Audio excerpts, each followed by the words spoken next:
২৫০ শয্যা ফেনী জেনারেল হাসপাতালের অপারেশন থিয়েটারে রান্নাঘরসহ নানা অনিয়ম ও অব্যবস্থাপনা তদন্তে কমিটি গঠন করা হয়েছে।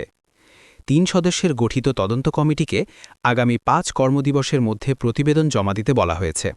শুক্রবার ৯ জানুয়ারি দুপুরে ফেনী জেনারেল হাসপাতালের তত্ত্বাবধায়ক ডা. মোহাম্মদ সাইফুল ইসলাম এসব তথ্য নিশ্চিত করেছেন।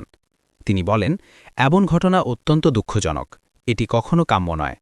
হাসপাতালের সুনাম ও প্রসূতিদের নিরাপত্তা নিশ্চিত করতে এ ঘটনার তদন্ত প্রয়োজন। তদন্তে শুধুমাত্র রান্নাবান্নার বিষয় নয়, আরও কোনো অনিয়ম আছে কিনা সেটিও দেখা হবে। অনিয়মের সঙ্গে জড়িত ব্যক্তিদের শনাক্তকরণ ও ঘটনার সুষ্ঠু তদন্তের স্বার্থে কমিটির সদস্যদের আগামী ৫ কর্মদিবসের মধ্যে তদন্ত সম্পন্ন করে প্রতিবেদন জমা দিতে বলা হয়েছে।